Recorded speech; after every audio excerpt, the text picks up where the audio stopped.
نواز کی تو کیا شان ہے. اورنگزیب عالمگیر بادشاہ گزرا ہے.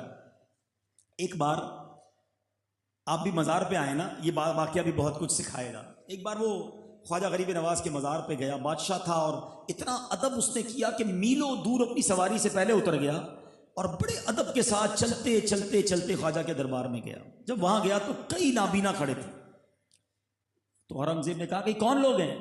کہ حضور نابینا ہیں اور خواجہ کے دربار میں آئے ہیں دعا کرنے کے لیے اللہ کی بارگاہ میں کہ اللہ آنکھیں دے دے. کتنے ٹائم ہو گیا؟ کسی نے کہا صاحب 2 سال ہو گئے. بادشاہ سلامت 3 سال ہو گئے. کسی نے کہا 5 سال سے یہی دربار میں پڑا ہوں. اورنگزیب بادشاہ تھا, کہتا میں اندر جا رہا ہوں حاضری دینے, واپس آؤں گا, جس کی آنکھیں واپس نہیں آئیں اس کا سر قلم کر دیا جائے گا. بادشاہ تھا, بادشاہ تو آرڈر دے کر اندر چلا گیا. باہر تو چیخو پکار مچ گئی نا, سارے نابینا رونے لگے, گر گرانے لگے, یا اللہ آنکھیں دے دے ورنہ اس بادشاہ نے تو مار ہی دینا ہے. پہلے تو آنکھیں نہیں تھی, اب زندگی جانی ہے. بادشاہ نے بڑے ادب کے ساتھ خواجہ خواجگان کے دربار میں حاضری دی. واپس آیا تو دوسری طرح کا شور مچا ہوا ہے, مبارکباد کا شور ہے. بادشاہ سلامت کی خیر ہو. کہ کیا ہوا؟ کہ بادشاہ سلامت آج آپ کے قدم لگے, ہم سب کو اللہ نے آنکھیں دے دی ہیں. اورنگزیب عالمگیر نے کمال کی بات کہی, کہتا ہے یہ میرا کمال نہیں ہے, تمہاری دعاؤں کی اصل حقیقت اور دل کے ساتھ جو تم نے دعا مانگی یہ اس کا کمال ہے. یہ دل کے ساتھ جو تم نے پکارا ہے یہ اس کا کمال ہے. مسئلہ یہ ہے تم اتنے سالوں سے یہاں پڑے تھے مگر اللہ کو دل سے نہیں پکار رہے تھے. تمہارا خشوع و خضوع اس لیول کا نہیں تھا. تمہیں پتا تھا آنکھ نہیں بھی ملے گی تو کھانا مل جائے گا. کئی دنوں سے یہاں بھکاری بن کر رہ رہے تھے. میں نے اسی لیے یہ آرڈر جاری کیا کہ اب اپنے رب کو دل سے پکارو. تم نے پکارا تو اللہ نے خواجہ کے صدقے تمہیں آنکھیں عطا کر دی. یہ ہمارے لیے بھی سیکھنے والی بات ہے. مزار پہ جاتے ہیں, کہتے ہیں میں اتنے مزارات پہ گیا مسئلہ تو حل نہیں ہوا. میں مکے میں گیا وہاں جا کے دعا کی پھر بھی مسئلہ حل نہیں ہوا. میں فلاں پیر صاحب سے بھی دعا کروا کے آیا مسئلہ حل نہیں ہوا. میں آپ سے پوچھتا ہوں دعا کرتے وقت دل کدھر ہوتا ہے؟ کیفیت کیا ہوتی ہے؟ ہم تو تعویذ بھی لے رہے ہوتے, کہتے ہیں پتہ نہیں مسئلہ حل ہوگا نہیں ہوگا, چلو پہن لیتے ہیں, چلو بس ایک تسبیح پڑھ لیتا ہوں درود پاک کی, پتہ نہیں مسئلہ حل ہوگا کہ نہیں ہوگا. بڑی پیاری بات علماء کہتے ہیں, فرماتے دعا کرتے وقت جس کے دل میں یہ خیال ہے نا کہ پتہ نہیں دعا قبول ہوگی کہ نہیں ہوگی, فرمایا اس کی دعا قبول نہیں ہوگی. دعا اسی کی قبول ہوگی, وظیفہ اسی کا انشاءاللہ کارآمد ہوگا, برکت اسی کو ملے گی جو کامل یقین کے ساتھ آئے کہ میں آیا ہوں اور رب کی بارگاہ سے لے کر ہی جاؤں گا. کریم کے در پر آیا ہوں, خالی ہاتھ کیسے جاؤں گا؟ ارے سخی کے در پر آیا ہوں, اللہ سخی کے صدقے میری جھولی بھرے گا. جو یقین سے آتا ہے وہ آج بھی لے کر جاتا. یہ بے یقینی ہے جو نہ تعویذ کام آتا ہے, نہ دعا کام آتی ہے, نہ وظیفہ کام آتا ہے. غور کیجئے ہم کدھر جا رہے ہیں. میں آپ کو ایک واقعہ سناؤں. ایک بار ایک گاؤں میں بارش نہیں ہو رہی تھی. سارے گاؤں والوں نے مل کر ڈیسائیڈ کیا کہ ایسا کرتے ہیں کسی میدان میں جمع ہوتے ہیں اور وہاں جا کر دعا کرتے ہیں, نماز استسقاء جیسے ہوتی ہے. تو سارے گاؤں والے جمع ہو گئے اور جب سب گاؤں والوں کو جمع کیا تو ایک نوجوان آیا, اس کے ہاتھ میں چھتری تھی. تو لوگوں نے کہا یار کمال کے آدمی ہو, کتنے سال ہو گئے ایک قطرہ بارش کا نہیں برسا ہے, تم چھتری لے کر آئے ہو. نوجوان نے کمال کا جواب دیا, کہتا ہے کہ جب اللہ سے مانگنے آئے ہیں تو بارش تو ہونی ہے, کریم کے در پر آئے ہیں تو اس نے تو دینی ہے, تم واپس کیسے جاؤ گے بھیگتے ہوئے. اور ویسا ہی ہوا. علماء لکھتے ہیں اللہ نے اس نوجوان کی یقین کی برکت سے ابھی دعا جاری تھی اور چھما چھم بارش شروع ہو گئی. سارا گاؤں بھیگتا گیا, نوجوان اپنی چھتری کے سائے میں گھر کو جا رہا ہے.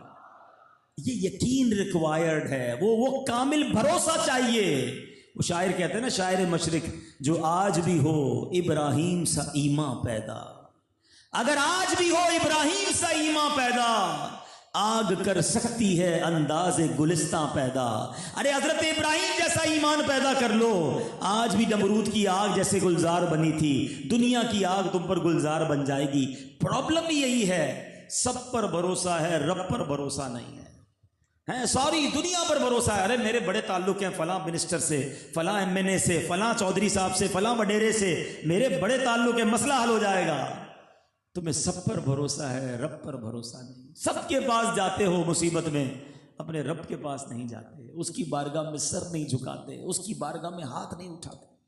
خدا را سیکھو, یقین ہوگا نا آپ کو ضرور ملے گا، اور انشاءاللہ ایسا ملے گا کہ گمان میں بھی نہیں ہوگا۔ سبحان اللہ۔ چلے واقعات بھی سنتے جا رہے ہیں اور سیکھتے بھی جا رہے ہیں۔ خواجہ خواجگاں خواجہ غریب نواز کی بہت ساری کرامتیں ہیں، سبحان اللہ، ایسی ایسی کرامتیں ہیں، اللہ نے کیا مرتبہ دیا۔ جب آپ ہندوستان گئے نا تو سارا ہندوستان ہی خلاف ہو گیا۔ چلے میں ایک اور روایت سنا دوں، انشاءاللہ بہت سارے لوگوں کو ایک بڑا مسکنسیپشن، ایک بڑی چیز کلیئر ہو جائے گی۔ آج لوگ کہتے ہیں یار گھر والوں کو بھی تو راضی کرنا ہے، دوستوں کو بھی تو راضی کرنا ہے، ہمارے گاہک ہیں، ہمارے کسٹمر ہیں، ان کو بھی راضی کرنا ہے، بچوں کو بھی راضی کرنا ہے۔ کچھ لوگ زندگی گزارتے ہیں سب کو راضی کرنے کے لیے، مگر سب کو راضی کرتے کرتے رب کو ناراض کر دیتے ہیں۔ حدیث پاک سناتا ہوں، حدیث پاک کا مضمون ہے کہ کچھ لوگ ہوں گے مخلوق کو راضی کرنے کے لیے خالق کو ناراض کر دیتے ہیں، مگر ایک وقت آتا ہے کہ مخلوق بھی ان سے ناراض ہو جاتی ہے۔ اب اس کی مثال میں دیتا ہوں، دنیا میں کئی ایسے لوگ ہیں جو گانے باجے ڈھول تماشے ناچ گانے بے حیائی بہت سارے، اب تو آج کل پتہ نہیں یوٹیوبرز اور فیس بک پہ اور پتہ نہیں کیا کیا لوگ کر رہے ہیں، اپنی ویڈیو بنا بنا کے ڈال رہے ہیں کہ 200 لائک مل جائیں، 1000 لائک مل جائیں، میرا پیج پاپولر ہو جائے، چاہے اس کے لیے ناچنا پڑے، گالیاں دینی پڑے، ننگا ہونا پڑے، بے حیائی کرنی پڑے، کچھ بھی کروں گا، کسی طرح میری ویڈیو وائرل ہونی چاہیے۔ آج تمہیں چند لائکس کے لیے، لوگوں کو خوش کرنے کے لیے تم رب کو ناراض کر رہے ہو۔ اٹھاؤ لسٹ پچھلے 200 سال میں جتنے لوگوں نے اللہ کو ناراض کیا لوگوں کو راضی کرنے کے لیے، کون ہے آج ان کا نام لینے والا؟ کون ہے ان کو یاد بنانے والا؟ کون ہے ان کے لیے دعا کرنے والا؟ کون ہے ان کی قبر پر جانے والا؟ ارے وہ بیمار ہوتے ہیں، اخبار میں خبریں آتی ہیں کہ فلاں سپر اسٹار بستر پر پڑا ہے، کوئی پوچھنے والا نہیں ہے۔ یہ نبی پاک نے 1400 سال پہلے بتا دیا تھا کہ کچھ لوگ اللہ کو ناراض کر دیں گے مخلوق کو راضی کرنے کے لیے، ایک وقت آئے گا مخلوق بھی بھول جائے گی۔ ایسا ہو رہا ہے۔ اب دوسرا پارٹ سنو، کیا بات ہے میرے آقا کی، پہلے ہی سمجھا دیا۔ فرماتے کچھ لوگ وہ ہوں گے جو اللہ کو راضی کریں گے تو مخلوق ناراض ہو جائے گی، مگر ایک وقت آئے گا اللہ مخلوق کو بھی ان سے راضی کر دے گا۔ جیتی جاگتی مثال میرے خواجہ ہیں، ایسی بہت ساری مثالیں ہیں، مگر خواجہ غریب نواز ہندوستان میں قدم رکھتے ہیں۔ ہندوستان آپ کا وطن نہیں ہے، آپ وہاں پیدا نہیں ہوئے تھے۔ نبی پاک نے فرمایا تھا خواجہ اے معین الدین ہندوستان جاؤ، آپ ہندوستان آتے ہیں، سارا ہندوستان خلاف ہو گیا مگر اللہ راضی تھا۔ سارا ملک ناراض ہے مگر حمایت رب کی ہے، اللہ کے رسول کی ہے، غوث اعظم کا سایہ تھا۔ میرے خواجہ چلتے رہے، کبھی آپ کو بیٹھنے نہ دیا گیا، کبھی کھانا بند، کبھی پانی بند، کبھی جناب قید و بند میں ڈالنے کی کوششیں کی گئیں۔ آج 850 سال کے قریب وقت ہو گیا ہے، بتاؤ دنیا کا کون سا کونا ہے جہاں میرے خواجہ کے چاہنے والے نہیں ہیں؟ ایک انگریز نے ہندوستان کا دورہ کیا، دورہ کر کے کہتا ہے میں نے پورا ہندوستان گھوما ہے، اس کے بعد میں اس نتیجے پر پہنچا ہوں کہ قبر میں رہنے والی ایک شخصیت پورے ہندوستان پہ آج بھی حکومت کر رہی ہے، اور اس کا نام خواجہ معین الدین چشتی اجمیری ہے۔ یہ اللہ نے سلطانی دی ہے، یہ اللہ نے ولایت دی ہے۔ بے وقوف ہے وہ آدمی جو دنیا کو راضی کرنے کے لیے اللہ کو ناراض کر دیتا ہے۔ لوگ کہتے ہیں کیا کریں، بچوں کے لیے کرنا پڑتا ہے، کاروبار کے لیے کرنا پڑتا ہے، دوست لے جاتے ہیں مجھے شراب پینے، دوست لے جاتے ہیں سنیما، منع نہیں کر سکتا جناب، بچپن کی یاری ہے، اب لے گیا مجھے فنکشن کے اندر تو جانا پڑا، تھوڑا سا مجھے بھی نشہ کرنا پڑا، میں تاش کھیلتا نہیں ہوں، دوست کھیلتے ساتھ بیٹھ جاتا ہوں، تھوڑا بہت جوا ہو جاتا ہے۔ تم دوست کو راضی کرنے کے لیے رب کو ناراض کر رہے ہو۔ جانا کس کی بارگاہ میں، جواب کس کی بارگاہ میں دینا ہے؟ اگر آقا ناراض ہو گئے، اللہ ناراض ہو گیا، جنت میں کیسے جاؤ گے؟ یہ دوست لے کے جائے گا؟ سمجھیے میرے میٹھے اسلامی بھائیوں، اور خاص طور پہ یہ جو سوشل میڈیا کا طوفان آیا ہوا ہے، اتنا بڑا گناہ جاریہ کا کام کر رہے لوگ، اپنی ویڈیوز بنا کر ڈال رہے ہیں۔ ارے لوگ پردے میں پہلے گناہ کرتے تھے، اندھیرے میں گناہ ہوتا تھا، کوئی جانتا نہیں تھا، رو رو کے توبہ کرتے، اللہ کریم معاف کرنے والا معاف بھی فرما دیتا، مگر تم گناہ کر رہے ہو، لوگوں کو گواہ بنا رہے ہو، اپنی ویڈیو کو سوشل میڈیا پہ ڈال رہے ہو، تم قبر میں پہنچ جاؤ گے، لوگ اس ناچ گانے کو، اس جھوٹ کو، اس بے حیائی کو دیکھتے رہیں گے، اور قیامت تک کہیں تمہیں قبر میں مار نہ پڑتی رہے۔ یہ کون سی غلطی کر رہے ہو؟ یہ کدھر جا رہی ہے ہماری نوجوان نسل؟ خدا را سوچو، ارے کام ایسا کر کے جاؤ کہ ہم دنیا سے جائیں اور روز ثواب کا تحفہ پہنچتا رہے، کہ کوئی بیان آپ کا ایسا ہو، کوئی گفتگو آپ کی ایسی ہو، آپ کسی کو اجتماع میں لے جائیں، وہ نمازی بن جائے، وہ نماز پڑھتا رہے اور آپ کو روز قبر میں تحفہ ملتا رہے۔ کام وہ لے لیجئے تم کو جو راضی کرے، آقا کام وہ لے لیجئے تم کو جو راضی کرے، ٹھیک ہو نام رضا تم پہ کروڑوں۔ وہ یہ دعائیں کرتے تھے کہ کاش ہم سے کوئی ایسا کام ہو جائے جس سے آقا راضی ہو جائیں، کیونکہ آقا راضی ہوں گے تو ان کا رب بھی راضی ہو جائے گا۔ مگر ہم نہ جانے کن کاموں میں لگ گئے ہیں، چند لوگوں کو راضی کرنے، چند فرینڈ سرکل کو خوش کرنے، تھوڑے سے لائکس کے لیے ہم اپنی آخرت برباد کرنے پہ تلے ہوئے ہیں۔ آؤ میں بتاتا ہوں میرے خواجہ کو کتنی مشکلیں آئیں۔ جب خواجہ پہنچے ہندوستان اور وہاں پر آپ نے، وہاں تو بت پرست لوگ تھے، بتوں کی پوجا کرتے تھے، خواجہ نے اللہ وحدہ لا شریک کا جب پیغام دیا تو اب وہاں پر اجے پال جوگی جو پرتھوی راج تھا وہاں کا راجا، وہ پریشان ہو گیا کہ یہ کون لوگ آئے جو بتوں کے خلاف بات کرتے ہیں۔ اس نے اجے پال جوگی کو تیار کیا کہ جا کر ان کا مقابلہ کرو۔ وہ بڑا جادوگر تھا اور اس نے آ کر خواجہ غریب نواز اور مسلمانوں کے سامنے اپنے جادو دکھانا شروع کیے۔ خواجہ صاحب نے بڑے اطمینان کے ساتھ مسلمانوں کے گرد ایک حصار کھینچا اور فرمایا کوئی مسلمان اس دائرے سے باہر نہ نکلے۔ جادوگروں نے اپنے زور سے پانی برسایا، آگ دکھائی، پتھر برسانے شروع کیے، مگر یہ ساری چیزیں اس دائرے کے باہر جا کر رک جاتی تھی۔ خواجہ بڑے سکون میں تھے، آپ کے ساتھی بڑے سکون میں، اور وہ اپنے کرتب دکھاتے تھے۔ آخر کار اس نے رسیاں پھینکی، وہ ہزاروں سانپ بن گئے۔ مسلمان جو تھے وہ گھبرانے لگ گئے، مگر وہ رسیاں جو سانپ بنی وہ بھی اس دائرے کے پاس آ کر رک جاتی، ختم ہو جاتی، جادو ختم ہو جاتا تھا۔ خواجہ نے ایک روحانی حصار کھینچا تھا۔ اب اس نے کیا کیا، جب بڑا اس نے دیکھا کہ سارے جادو کے وار ضائع ہو جاتے ہیں، ان پہ اثر ہی نہیں ہو رہا، اب اس نے اپنا سب سے، جس کو کہتے ہیں نا ٹرمپ کارڈ، سب سے خطرناک وار کھیلنے کا فیصلہ کیا، اور اس نے ہرنی کا چمڑے کے بالوں والا ایک سمجھ لیں قالین سمجھ لیں، اس کو کہتے تھے مرگ چھالا، ہوا میں اچھالا اور خود اس پر بیٹھ گیا۔ یعنی ایک قالین پر خود بیٹھ گیا اور وہ ہوا میں اچھلنے لگا، ہوا میں اڑنے لگا۔ اب سارے لوگ گھبرانے لگے کہ پتہ نہیں اوپر جا کر کیا کرتا ہے اور اوپر جا کر ہم پر کیسا حملہ کرتا ہے۔ اوپر سے اٹیک ہمیشہ خطرناک ہوتا ہے، یاد رکھیں۔ زمینی لڑائی بندہ لڑ سکتا ہے، اوپر سے گرنے والے کو کیسے روکے گا؟ ایوری بڈی یو شاکڈ کہ پتہ نہیں کیا ہوتا ہے۔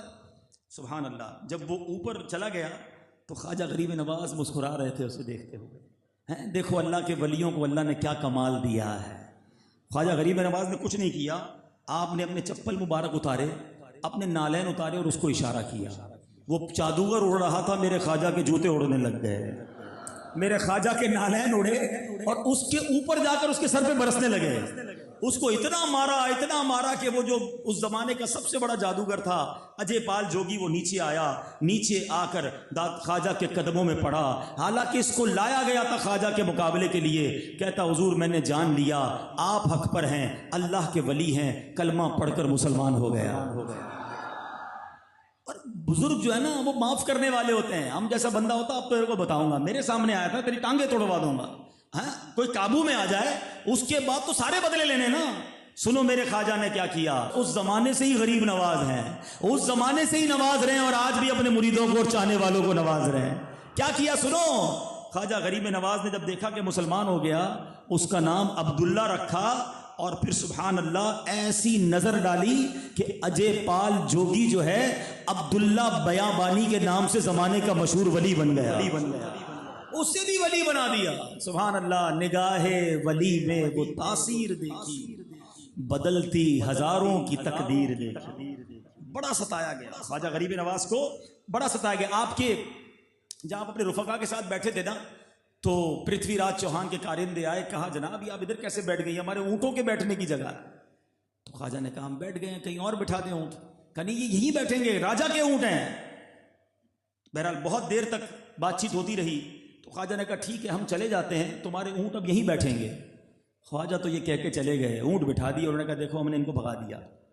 صبح ہوئی تو اونٹ کوئی اٹھے ہی نہ، ایک بندہ آیا، دو بندے آئے، سب نے کوشش کی کہ یہ اونٹ تو اٹھے، کسی صورت ایک بھی اونٹ نہیں اٹھا۔ اب وہ گئے جناب پرتھوی راج چوہان کے پاس، کمال ہو گیا، اتنے سارے اونٹ بٹھائے ہیں، کھڑا ہی نہیں ہو رہا۔ ایک عقل مند شخص نے کہا کہ وہ بزرگ کہہ کر گئے تھے اب ادھر اونٹ بیٹھیں گے ہی، اب وہ یہیں بیٹھے رہیں گے، جا کے ان سے معافی مانگو۔ اب آئے خواجہ کے دربار میں کہ حضور معاف کر دیں، آپ کو کیا کھڑا کیا، اونٹ اٹھنے کے لیے تیار نہیں ہیں، آپ جگہ واپس لے لیں، ہمارے اونٹ تو کھڑے ہو جائیں۔ خواجہ نے فرمایا چلو جاؤ، اونٹ تمہیں معاف کیا۔ ادھر خواجہ معاف کرتے ہیں، ادھر اونٹ چلنا شروع کر دیتے ہیں۔ پانی انسان کی بیسک ضرورت ہے۔ میں الحمدللہ جب میں واقعہ بیان کرتا تھا، سنتا تھا، تو کبھی اجمیر گیا نہیں تھا۔ اب جب میں لاسٹ ٹائم اجمیر گیا، اجمیر پہلے گیا تھا بچپن میں، لیکن انا ساگر نہیں دیکھا تھا۔ انا ساگر اجمیر کا بہت بڑا تالاب ہے۔ تو ہوا یہ کہ اب خواجہ کے لوگ جب بیٹھے تھے، خواجہ کے رفقا تھے، مریدین تھے، پانی کے لیے قریب ہی انا ساگر تھا۔ انا ساگر میں سمجھتا ہوں ہندوستان کا سب سے بڑا، وہ جس کو کہیں کہ دریا ہے یا جھیل ہے، بہت بڑی ہے، یعنی ہم جتنے لوگ بیٹھے اس سے کئی گنا بڑا، کئی کلومیٹر پر پھیلی ہوئی، ویسے چھوٹی سی جھیل ہوگی، تو بہرحال بہت بڑی جھیل۔ تو جو ہے وہ خواجہ کے جو مریدین تھے ان کو کہا ہم پانی نہیں بھرنے دیں گے، تم لوگ یہاں سے جاؤ، ہم تمہیں بیٹھنے نہیں دیں گے، ہمارے بتوں کے خلاف بات کرتے ہو۔ بڑی کیل و کال ہوئی۔ خواجہ کے مرید نے آ کر کہا حضور وہ تو منع کر رہے ہیں، پانی نہیں لینے دے رہے۔ فرمایا اچھا ایسا کرو، ان کو کہو کہ ایک بار پانی بھرنے دیں ہمارے برتن میں، تو اس کے بعد پانی نہیں چاہیے۔ کہا اچھا دیکھو کیسا روب جم گیا، کیسا ڈر گئے، چلو ٹھیک ہے، کیا تم بھی کیا یاد کرو گے، ایک بار آخر میں بھر لو۔ خواجہ نہیں گئے تھے، آپ کے مرید گئے تھے، وہ برتن پانی میں ڈالا، پورا انا ساگر کا پانی اس برتن میں آ گیا، سنگل ڈراپ، ایک قطرہ نہیں بچا۔ اب یہ تو واپس آ گئے، ان کی ہوائیاں اڑ گئیں کہ پانی کدھر گیا سارا۔ پھر دوڑے دوڑے اپنے راجا کے پاس گئے کہ کچھ کرو، یہ تو ایک برتن مرید بھر کر گیا ہے تو یہ حال ہے، ان کے پیر آئیں گے تو کیا عالم ہوگا، یہ شان ہے ان کے غلاموں کی، ان کے آقا کا عالم کیا ہوگا۔ اب راجا آیا کہ حضور پورا اجمیر، پورا ایودھیا، اجمیر کو پہلے ایودھیا کہتے تھے، پورا ایودھیا پیاسا مر جائے گا، ہمارا پانی ہمیں واپس لوٹا دیں۔ بڑوں کے دل بڑے ہوتے ہیں۔ خواجہ نے کہا جاؤ تمہیں معاف کیا، جاؤ وہ برتن واپس، وہ چھاگل واپس تالاب میں ڈال دو۔ وہ تالاب میں چھاگل ڈالی ہے، 850 سال سے زیادہ وقت ہو گیا ہے، اس کے بعد انا ساگر کبھی نہیں سوکھا ہے، آج بھی پانی اجمیر والے پیتے ہیں۔ اللہ اکبر، کتنی کرامتیں سناؤں، کتنے واقعات سناؤں۔ خواجہ غریب نواز کو ستایا جاتا، آپ معاف کرتے، ہر واقعے میں آپ کو معافی ملے گی۔ ہم کتنا معاف کرتے ہیں؟ میں نہیں چھوڑوں گا، میں بتاؤں گا، میرے سامنے اونچی آواز میں بات کی ہے، مجھے گالی دی ہے، میری پیمنٹ لیٹ کی ہے، ہاں اب بتاتا ہوں میں کون ہوں۔ جو کہتا ہے نا اب بتاتا ہوں میں کون ہوں، واقعی وہ بتا دیتا ہے وہ کون ہے، کیونکہ جب وہ کرتا ہے نا کام تو پتہ چل جاتا ہے اندر سے کیا نکلا ہے۔ ارے اللہ کے بندوں، معافی درگزر کدھر گیا؟ لوگ عجیب سی بات کرتے ہیں، جناب ہم بدماشوں کے ساتھ بدماش ہیں، شریفوں کے ساتھ شریف ہیں۔ مجھے آج تک سمجھ نہیں آیا کہ یہ بٹن کدھر لگا ہے آپ کے اندر کہ جیسے ہی کوئی بدماش سامنے آتا ہے آپ بھی بدماش ہو جاتے ہیں۔ او بھائی جان، شریف آدمی شریف کے ساتھ بھی شریف ہوتا ہے، بدماش کے ساتھ بھی شریف ہوتا ہے۔ نبی پاک نے پتھر کھائے ہیں، اسی پتھر کو اٹھا کر واپس مارا نہیں ہے۔